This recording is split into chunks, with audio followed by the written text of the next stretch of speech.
I'm Nancy Medlock. My kids call me Fancy Pants. My older kids, Fancy Pants Nance. And I have a lot of kids. I always count the youngest, even though he's not legally ours, but there's 14. The oldest is 40, and the youngest is 5. And people ask if you're Catholic, Mormon. I just say, no, I'm just crazy.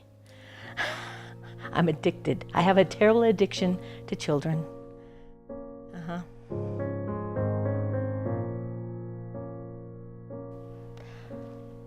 I was a mortgage broker, and I was sitting in my office, and I was thinking, God, is this all there is? You know, I've raised all these kids.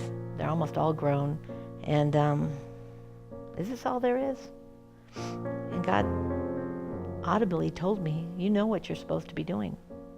And it was audible. That doesn't happen very often. So you need to kind of listen when that does happen. And so I knew what I'm supposed to be doing. And I'm supposed to be helping the least of these. We had a call for some apartment buildings, and the apartments also managed a townhome project. I went into the townhome project to do some diagnostics on the bathroom. I still remember, I could remember the layout of the house and everything. Where the location of the problem was in the bathroom was right next to a bedroom. And something told me just to, hey, look in the bedroom, because knowing that there was nothing electrically that should have been in that room that was involved in the bathroom, something I still wanted to look in that room. When I opened that room, it was the children that were in there all kind of jumped back and almost scurried. We had gotten this call from Hope and Home about doing some respite for a couple little boys. We were shopping for clothes for them when we got a call from Hope and Home again saying, well, we have another family for the boys. They will be easy to place because there's only 2 of them. But Nancy, we have this family of 5 girls, and there is no one who will take them. I mean, that's a lot. And would you take them? I said, well, I need to call Gary and talk to him. How much time do I have? They said, you have 10 minutes. They came, and it was cold, and it was raining. It was January. The baby had, just a little pajama on with those the little snaps, but no pants, just a dirty diaper. And she was crying. Both cars that pulled up with kids, everybody's crying. We're trying to see, are you hungry? But most of them were so sick, we just put them in bed. You have to understand, that's all they saw was what was in the room. And there weren't toys, it was full of trash and dirty clothes. The smell of the room was just absolutely horrendous. Usually when I go into homes, kids are very looking at me, what are you doing, stuff like that. And none of that. They were definitely scared.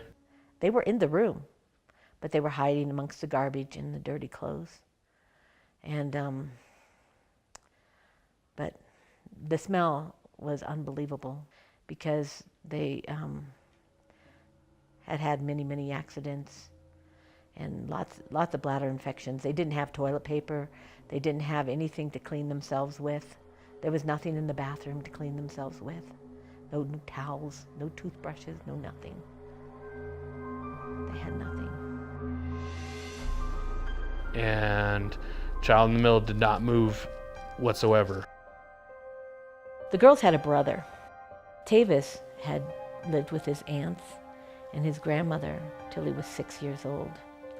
His mom had been in the Air Force, and they had moved out here. The grandmother moved here with her husband to help out with the children, but they were not allowed to see the children much. The parents started acting very funny and started being very secretive and kept the children away from everybody.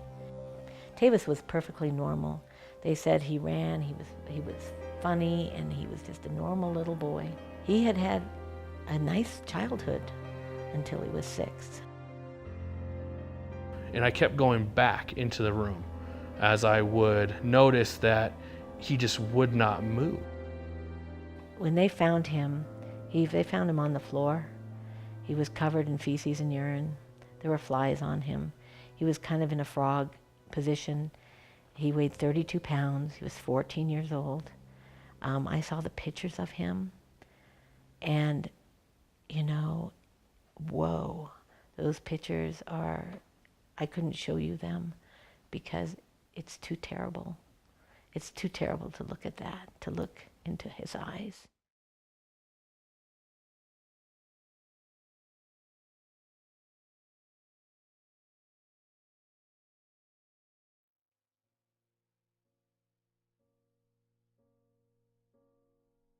I'm Carrie Wright. I'm a physical therapist. I met Nancy Medlock 7.5 years ago when I was invited to her home to provide physical therapy services for 2 of her foster children. From there, I ended up seeing all 5 of those girls, and emotionally, these girls are struggling. They're hurting. But have they come a long way? Yes. But is there a long way to go? Absolutely.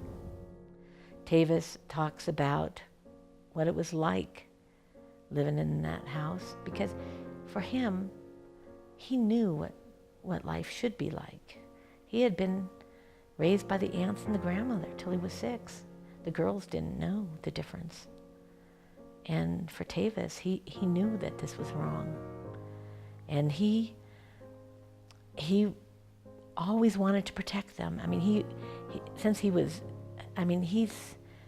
always talks about being a superhero, and he has all of these he has all of these abilities like a third eye and all of this stuff.